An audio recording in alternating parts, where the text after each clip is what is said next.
assignment tonight is strategic. You can't give the enemy a break. Send them to hell. You're listening to a scene from the 1962 film The Longest Day, and this is the All-American Legacy Podcast. This is the 82nd Airborne Division, fearless among fighting units.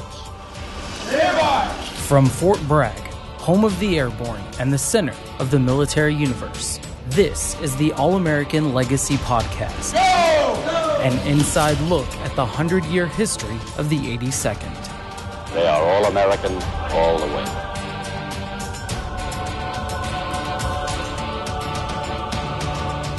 Welcome back to the All-American Legacy Podcast. This is your host, Joe Buccino. On this episode, we're talking about the movie The Longest Day. The Longest Day is an important part of our culture. In many ways, this movie is what launched the 82nd Airborne Division into the imagination of the American public.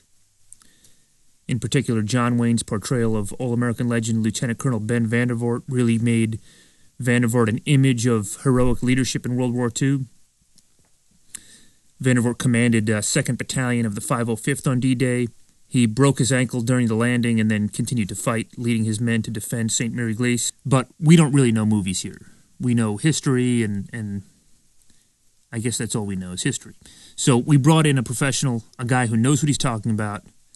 That guy is Brian Gill, a professional film critic. He's been doing it for about 10 years. He's good at it. He co-hosts the podcast Mad About Movies. Right now, Mad About Movies is the biggest movie review podcast on iTunes. I think you should check it out. It's hosted by 3 people. Brian's one of them. He's pretty funny. It was good. It was interesting. Their show, their Mad About Movies podcast, is an interesting listen, even if you don't like movies. He agreed to come on here, and we talked about the movie, The Longest Day. The last time we did a movie review episode here, I was very critical of A Bridge Too Far. Many of you were angry. Many of you registered that anger in emails, and that's okay. I read all the emails, and I thank you for sending them. Keep them coming. We just appreciate that people are listening.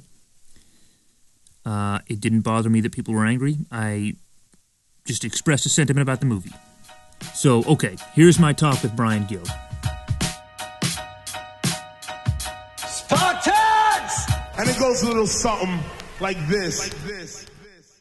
It's like incredibly late. It's like the middle of the night here. And okay, sure. All good. But you know, we do things early in the 82nd Airborne Division, so all good. So, no, I appreciate it, man. So, the movie is The Longest Day. So you know the pop culture, you do a lot of references and movies, you know the actors. I don't really know that stuff, but I know the history. So sure. For this movie, for us, this is an important part of our culture. A lot of the older paratroopers who served in the 70s and 80s, they know the movie. A lot of them came into the Army and came into the 82nd Airborne Division based on their viewing of the movie as a child. We got a lot of those kind of stories.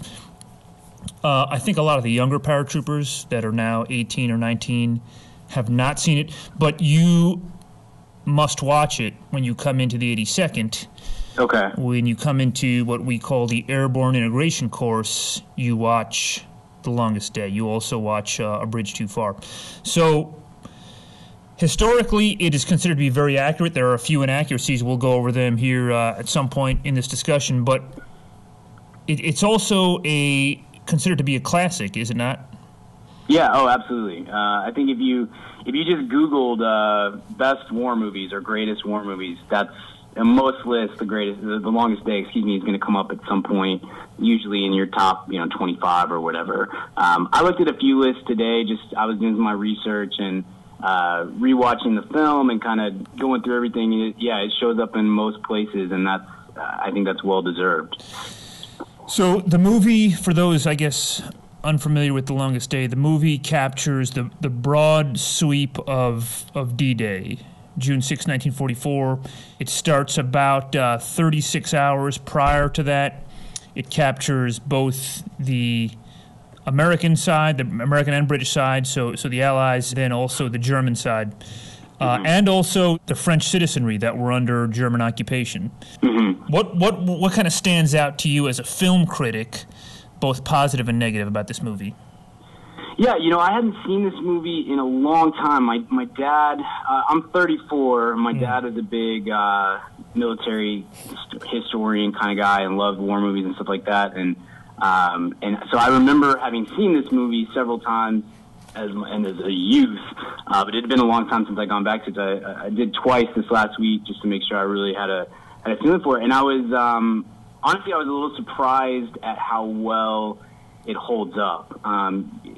We tend to have recency bias when it comes to most films. I feel like, you tend to kind of say, oh, this movie is the best movie because it's the most topical or it's the most relevant in your mind. And then sometimes you go back and watch these films from the 60s, 70s, and even the 80s at this point, which makes me feel a little bit old that movies from the 80s can be old at this point. But you go back and you see them and you're like, I don't know if it holds up. This one does so well, and you see a lot of there's a lot of stuff that you're going to see in current or more maybe relevant to some people war movies that I think there is drawn a lot from The Longest Day. Saving Private Ryan in particular. Saving Private Ryan comes along in 98, and it kind of, I think for a lot of people, and maybe myself included, it kind of is the end-all, be-all of war movies. Like, we haven't had very many war films since Saving Private Ryan because it just is, the kind of consensus is like it was done so well that it's hard to kind of dip back into that well, I guess. But we watch The Longest Day and you see, man, there's a lot that Saving Private Ryan not necessarily stole from The Longest Day, but definitely was influenced by the film, especially with the actual invasions and the invasion and the storming of the beach. I really enjoyed the humanity of this movie and the way that the directors went about trying to tell stories within this broad, huge historical event, and that I'm sure that had been done plenty of times in other films, but this is one of the ones I think that gets it right, and that you get these spots where you get to actually know the characters a little bit, and knowing that these characters in many times are real life people or based on real life people at least, and so you kind of get a sense of who these people were and what that day was like. I love the elements of the film that really delve into the strategy of war, and from both sides of the battle, and seeing some of the German stuff as well, and seeing how that all plays out and how it results in what we know, what has become one of the greatest historical moment of the century in a lot of ways. And so it's a lot of fun to see that put to screen, and I love the attention to detail to trying to get that historically right, but also cinematically right. Like, I think The Longest Day has the right notes of what you want in a big epic war movie. It's sort of some of the stuff that you expect, but it also keeps you on your toes a little bit, and brings about, maybe for some people, hopefully, and for myself as well, like a new understanding of some of the stuff that was taking place during that day. Man, I loved it. I was kind of surprised, honestly, at how much I enjoyed going back and watching a movie that's 60 years old at this point. It's really well done, and that opening sequence is fantastic. And I think a lot of films have taken a lot of war movies and a lot of just any kind of epic sort of movie, I think, has taken some notes from how that plays out. You get this long opening sequence with a few scene changes, and then the score drops and the title card pops up, and it kind of gave me goosebumps just from a film standpoint. Like, man, this is really good filmmaking. Yeah, I think that I'm 42, so I first saw it, I think I was 11 or 12 when I first saw it. And then I understood basically what happened at D-Day when I first saw it, and then I started to learn more watching the film. And I think every time I've watched it, I learned something else. And when I was a teenager, what I appreciated about it is that you learn about the French resistance, so you get that perspective. You get the perspective of the Allied generals who are making a decision. You've done your best, Dag. Thank you, gentlemen. Beaches, they'd farthest to go, must be given the order within the next half hour, if the assault is to take place on the 6th. And that's a really intense scene with the clock ticking, and Eisenhower makes a decision to go in, and then you cut to the perspective. It switches between the Allies and the Germans, and so you get the perspective of the German generals, and it really does humanize, in many ways, the Germans, the German leaders. And then it cuts to, like, Dutch Schultz is my favorite character. He won all that money in the crap game, and then he feels like he's sort of up in luck, and he's going to go down in luck, and he's going to have a bad landing or get killed on the landing, and so he intentionally loses all the money. I know. I just know. I wonder how long it takes to lose 2,500 guns. That's a true story, that Dutch Schultz really was in 2nd of the 505th in the 82nd Airborne Division. So, I think it really gives a very human perspective, like you said, and I think it also just shows it goes through so many different characters that I thought it was, I kind of think I learned something new, every time I watch it. I think there's something to be learned from watching this multiple times. Sure. Yeah, I would agree. You almost have to, in a way, just to be able to keep up with everything that's taking place. It's kind of like a Game of Thrones season or something. There's so many characters that you're trying to keep up with, and especially when you're watching it with 50 plus years to between you and the movie. You don't recognize people the way you would if this movie was made today. I would say, oh, there's whoever, George Clooney or whoever. I know that guy. Some of these actors. Yeah. This cast is so big, and there's so many big names from the time. But there's also a lot of people who, you can say a name that maybe was big in 1962, but I don't really know who they are, and the average person doesn't know who they are. And so you kind of have to rewatch it to remember it sometimes and pick up on who all of these individual people are. But man, they're all so well acted, and the performances are very good, and I think you get a real sense of. I think if you saw this movie, even if you didn't know any of the names involved, if you didn't know who John Wayne or Henry Fonda or even Sean Connery or Richard, if you didn't know who any of these people are, I think you could watch this film and say, man, this is a really strong cast. These people really bring a lot to the table from an acting standpoint, and then when when they're doing all this in the midst of kind of fleshing out real life characters, I think it takes it to another level. Yeah, I didn't realize. Speaking of that, I didn't realize that. I guess I didn't realize that Sean Connery was in this movie until like 3 weeks ago. Okay, yeah, same. When I was watching last week, I was like, oh, holy cow, that's Sean Connery. It's kind of like, oh man, it's. That voice is kind of unmistakable. I probably wasn't even looking at the screen when he came on, and it's just an immediate shoot up of like, oh man, that's Sean Connery. So that was kind of a cool little surprise. And then I love Richard Burton, and he did a lot of great stuff during this time period. And so his work is, I think, very understated, but it's just kind of oozes coolness in the midst of some of the difficult stuff that his character is going through.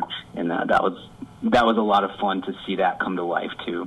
Yeah, Sean Connery, he has kind of a humorous line. Private Flanagan, during the beach landing, he falls down in the water and says, "They're trying to kill me before I even get on the beach." On your back!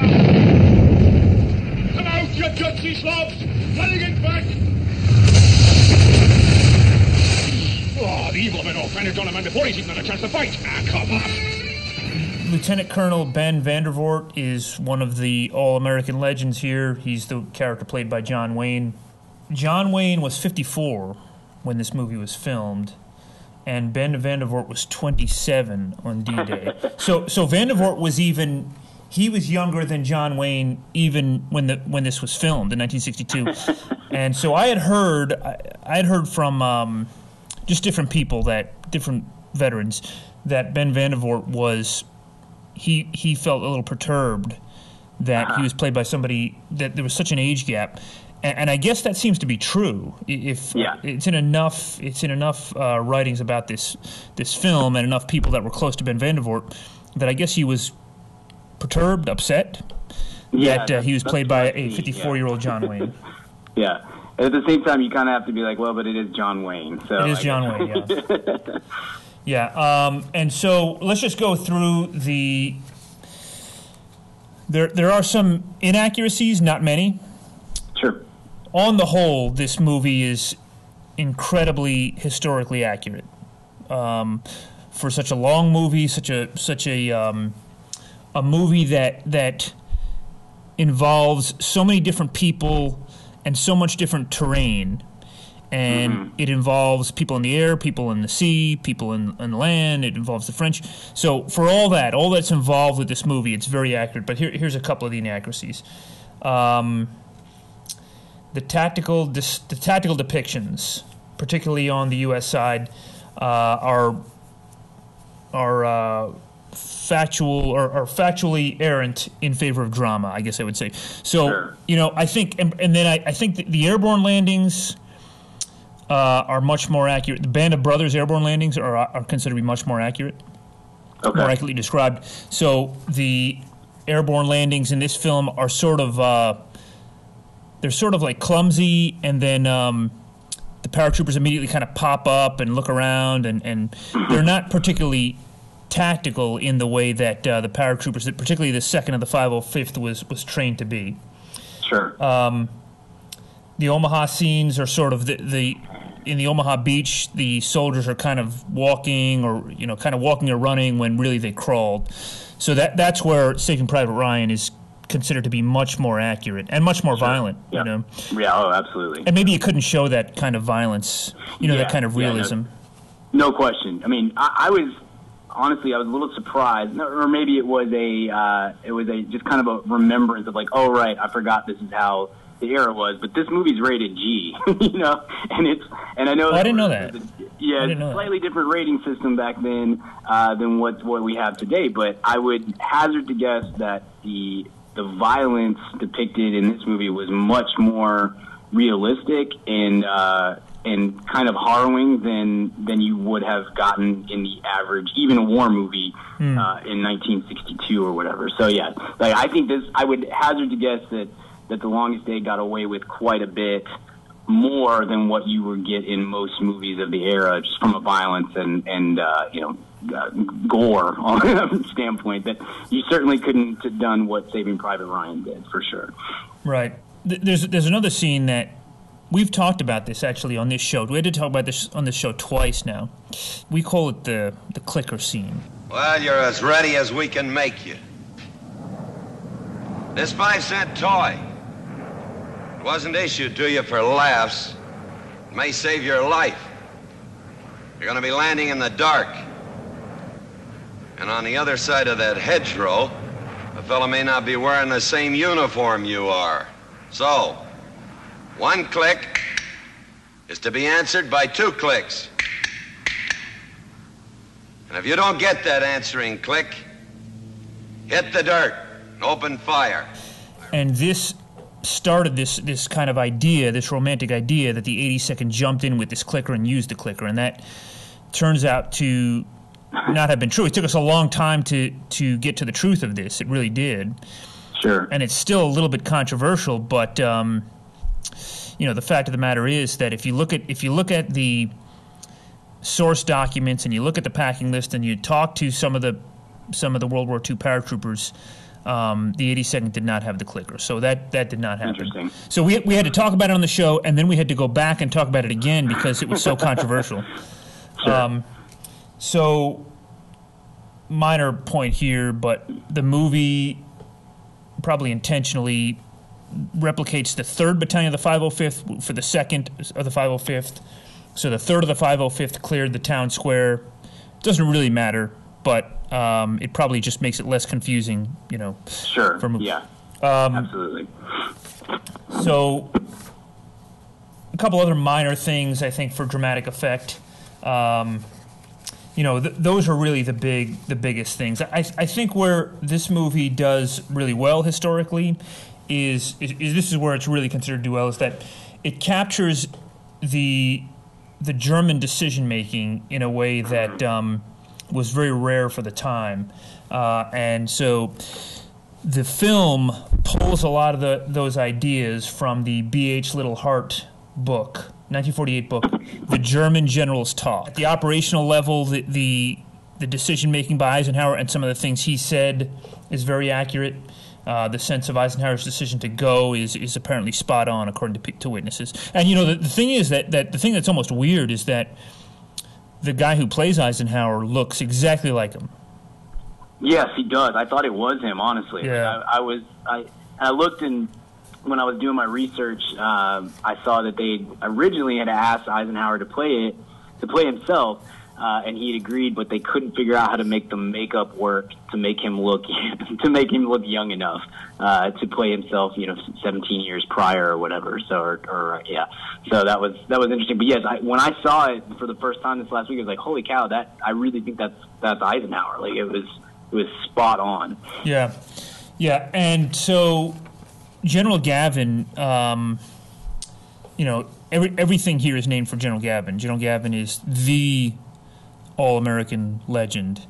He served as a sort of as a guide or consultant to this movie. So did several Allied leaders and Allied generals, but he served as a consultant on this movie. So, sure. That leads us to the question that we had here, which we asked, I think, some of our folks here. If you had to do a remake of The Longest Day, who would you cast in it? I think at this point, people don't really know what these figures look like in particular. You wouldn't have to find somebody that looked like Benjamin Vandervoort. Sure. So you'd have to find people that could, I think, replicate the emotions and the themes. And I think there are probably a lot of people that could do that. So what do you think? Yeah, totally. I think I kind of fall back on the same people. Whenever this question is posed to us on the About Movies podcast, we do this every once in a while, and I tend to, I'm not particularly original in my thoughts a lot of times because I just tend to fall back on the same people that I'm kind of in love with. But because people like Ryan Gosling, I feel like I can put Ryan Gosling in any movie and I'm going to be all right. Like I enjoy watching him on screen so much. But man, I think somebody like Adam Driver would be really interesting in some of these roles. I could see Gosling in the Private Schultz role, and all these guys would be a little bit older than what they actually were at the time. But that doesn't bother me so much as long as we're not going the John Wayne route and getting somebody who's almost twice as old as the actual people were. Let's see. I think, I'm trying to think of, who's great. Chris Pine has a lot more grit to him than I think people have previously given him credit for, and I think he would be interesting in some of these roles in a full-on war movie. I'd love to see him in a full-on, real, sort of authentic feeling war movie. I think he could bring a lot to the table in any number of roles that pop up in here. What has he been? I don't know who that is. What has he been in? Chris Pine is he's Captain Kirk in the new Star Trek series. Okay. And so I'm looking him up right now. He's a great looking guy, and people tend to leave people out in the cold if they look that way. Like they can't possibly be good actors as well. But he was in a movie this last year called Hell or High Water with Jeff Bridges. It's just kind of a modern Western. And it was my favorite movie of the year, and he's fantastic in it. He's a brilliant actor, and I think brings. I think people just kind of look at his face and say, he's a pretty boy. But you watch a movie like Hell or High Water, you see, man, this guy's got a lot more to him than just that. Casey Affleck too would be interesting in some of these roles. He's a really good actor. You can't go wrong there. But it's something that's special about The Longest Day is just it's not just that like, oh, they got John Wayne. It's in a lot of ways John Wayne he might be the worst performance of this movie in a lot of ways because he's just surrounded by so many great actors of the time. This This is a movie that when Frank Zanuck, the producer, the guy who ran the studio at the time, when he was pitching it, it was going to be very expensive and it was going to be black and white, and people weren't so sure about it. And one of the things that he said was like, "Don't worry, I'm going to put a star in every scene," and that kind of comes out. I mean, there's very few sequences in the movie that you're going to find somebody prominently featured who the average moviegoer wouldn't recognize in 1962, and that's a big part of why I think it's a big part of why the movie holds up so well and is so good, is because you have some extremely talented people, but it's also why it got greenlit in the first place and was so successful. The budget for this was like $10 million and it made 50, which if you adjusted that for inflation would be somewhere around $680 million. So you're talking like a Planet of the Apes movie, basically, that got made in 1962. And I think a lot of that has to do with the sheer star power. So if you're going to make this movie today and try to match that star for star, you're probably talking about a $300 million budget. And every sequence you're saying, oh, I recognize that guy from this, or that's, Ryan Gosling, or that's Harrison Ford, or whatever. I think it would be very difficult to pull it off just from a budget standpoint, honestly. Yeah. This was, so $10 million was the budget. The most expensive black and white film made until 1993. Do you know what was the most expensive black and white film made? Yeah, that was Schindler's List. Schindler's List, it yeah. Held a record for a long time. So what is it still held? What's the most expensive black and white film? Is it still Schindler's List? Schindler's List is the highest grossing black and white film of all time. The Artist came out in 2011 and got a lot of buzz, but it didn't make a ton of money. Yeah. So I would assume that Schindler's List is still at the top of that list at least from a gross standpoint. Yeah, Schindler's List made $320 million worldwide. So you could adjust that for inflation and bump it up even a little bit further. But it still is pretty spectacular. And that had a $22 million budget when it came out in 93. Yeah. We here at the All American Legacy Podcast are for the first time going to, first time for me, going to Normandy to commemorate the D-Day landings this year on D-Day.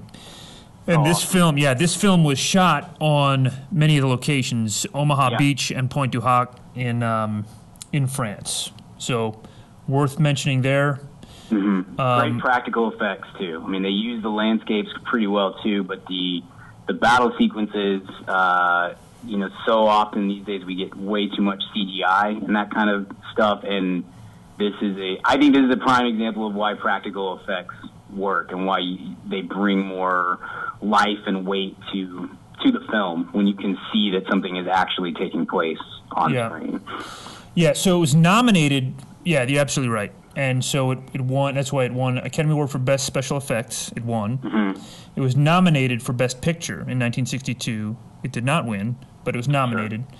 And it won for Best Cinematography. I don't know what that means. What does that mean? That's what the camera does. So what you're seeing on screen is the cinematography, basically. Yeah. Okay. So, I think that we did this. We sort of reviewed A Bridge Too Far here, and we were very critical of that movie because, for a couple of reasons. I don't want to rehash the whole thing, but we were critical of A Bridge Too Far, just in terms of the storytelling and the lack of any sort of, I think, humanity to it, I guess. Mm-hmm. I mean, it was big, but it's almost like it's too big. So I felt like this has it just right. It goes big and then hones in on an individual story. Big and then hones in on an individual story that you can relate to. So how was it received by critics? It looks like it got generally favorable reviews. Is that accurate? Yeah, I would say so. It's hard to find some of the real consensus for movies this old. You can check out Rotten Tomatoes, but Rotten Tomatoes is, for an older film, is usually, I think this one had somewhere between 15 and 20 reviews, so it's not a huge number. It was harder to gather. up who was reviewing and what they were reviewing at that point. But I think, yes, it's typically considered quite. 92% on Rotten Tomatoes. There was only one negative review, and I read the review and I thought the person was an idiot. So that's something to consider. But no, like I think it's very well received at the time, and I think still the legacy is quite strong. There's certainly stuff that you could complain about in 2017. Yeah. There's sequences that you can see the green screen or the backdrop is very noticeable. Mm-hmm. And if that happened in 2017, we'd go crazy about that. We'd be very upset. Right. But it's 1962. There's only so much that you can do, and it's been translated from different prints and a completely different style of film multiple times at this point. So whatever you're seeing on Netflix is not necessarily what they were seeing in the theater in 1962. There's other little things here and there. At times, this movie does such a great job of presenting anything from the German side that is not just awful, horrible Nazism, Right. and this. Right. I think this film does a fantastic job of presenting some of that stuff, but you can tell that some of the writing for the German side of things is a little bit. It's definitely playing to the audience, the American audience, but that's kind of to be expected as well. And I kind of referenced before. I don't want to get into hot water with John Wayne fans because John Wayne is everybody's favorite person from this era, but. I love John Wayne. He's a little over the top in the role, and I think there are times when it's like I know that I'm watching John Wayne, not watching a real life person coming to life. If that makes sense. There's no illusion there that you are watching. The guy Benjamin Vandervoort. There's no illusion that you're watching him. You are watching John Wayne. Yeah, that's whereas somebody like Robert Mitchum.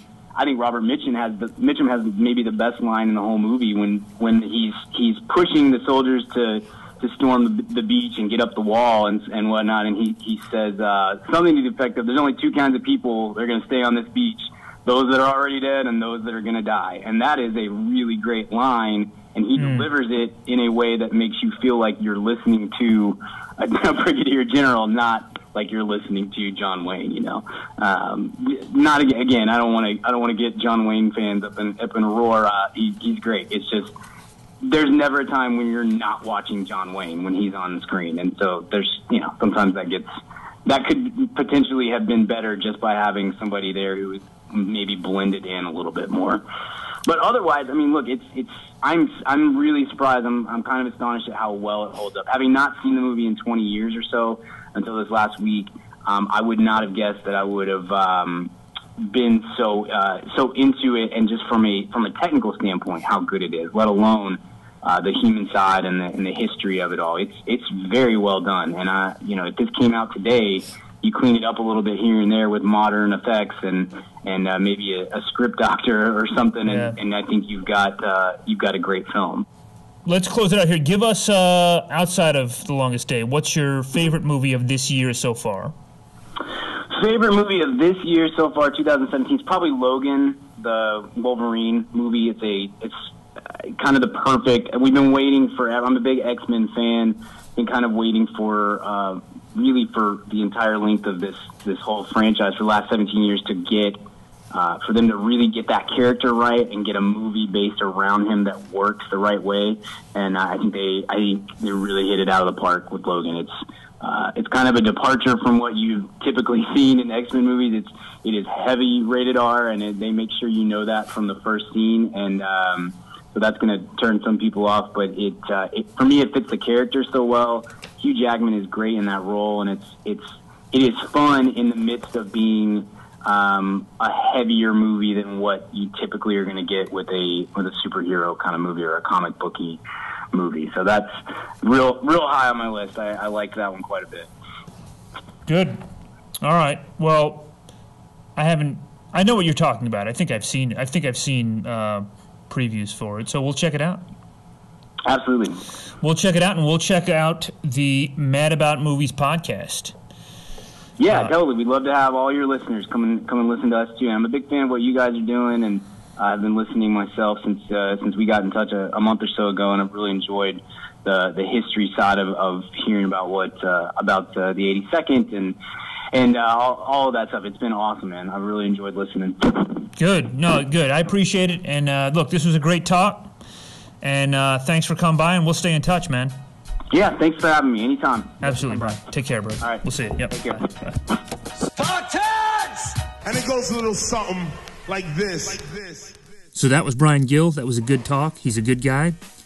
You should check out his podcast, Mad About Movies. You can find him on Twitter at bgill12, 2 L's in Gill. A couple of things coming up. On Tuesday, May 30th, we'll post our All-American Week 100 recap episode of this podcast. We'll recap the best moments from All-American Week for that episode. Then, the next week, on June 6th, Tuesday, June 6th, we will have a live episode from St. Mary Glace, Normandy, France, commemorating the 73rd anniversary of D-Day and honoring our D-Day paratroopers.